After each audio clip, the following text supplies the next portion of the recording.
It's not like a shipment of fentanyl that's disguised as children's clothing. As soon as you unpack that clothing or you run it through a scanner, you see thousands of pills. And they're illegal. Crude is not inherently illegal. And oil and gas, as we know, is extremely profitable.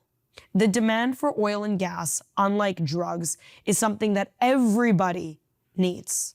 And it's something that will never go away. It's a resource that the global economy and just the world generally relies on.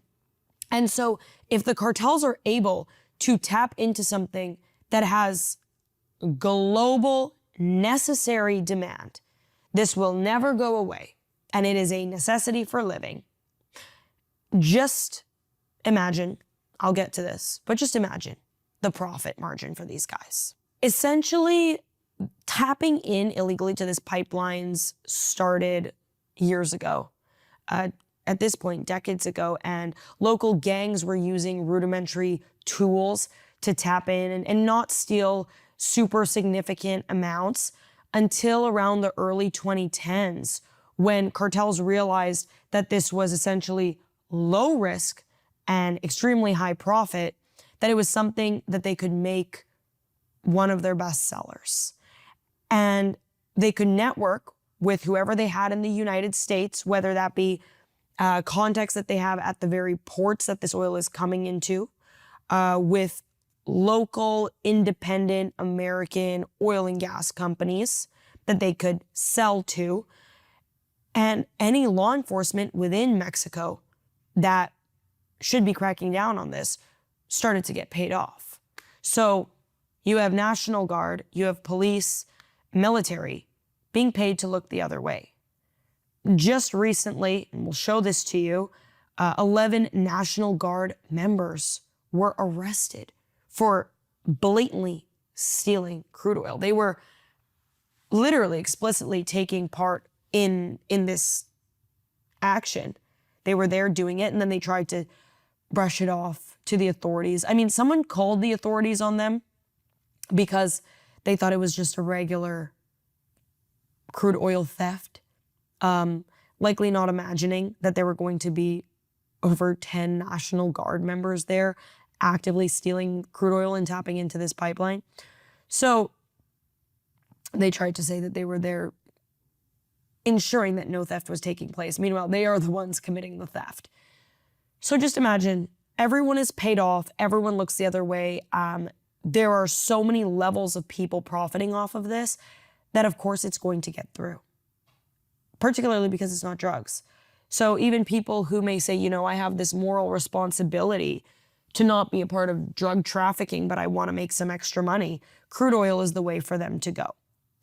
And essentially cartels realized this in the early 2010s, and they picked up their game. The reason why this is so easy is because Pemex operates over 17,000 kilometers of pipelines throughout Mexico.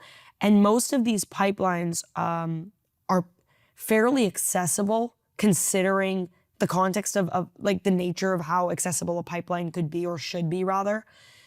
And they're in very rural areas and under-policed. So this is a recipe for success for the cartels looking to profit off of this. It basically means you can find the pipeline, you can access it, and you can tap into it with a very low risk of being caught. And now if you are caught, the chances of you being able to pay off those local authorities are very high. And of course you're going to pay them off.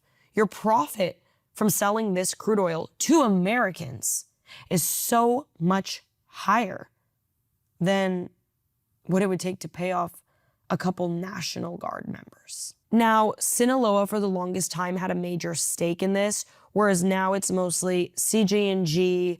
They're dominating central and western Mexico, obviously, particularly in Jalisco, Guanajuato, Puebla, and Veracruz. And we've seen over the course of the years that these are typically areas where in rural parts of these regions, there will be these pipeline explosions, because when a pipeline is tapped in these, with these rudimentary measures, the likeliness of something going wrong is very high. I mean, I didn't mention this, but I think that even though they say, it's low risk and high profit, there is still a risk attached not just being caught and prosecuted, but also losing your life and destroying the entire community that this pipeline runs through. Because we've seen multiple cases of when a pipeline is tapped into too many times or incorrectly, it explodes, causes a massive, devastating fire explosion, and communities are absolutely devastated.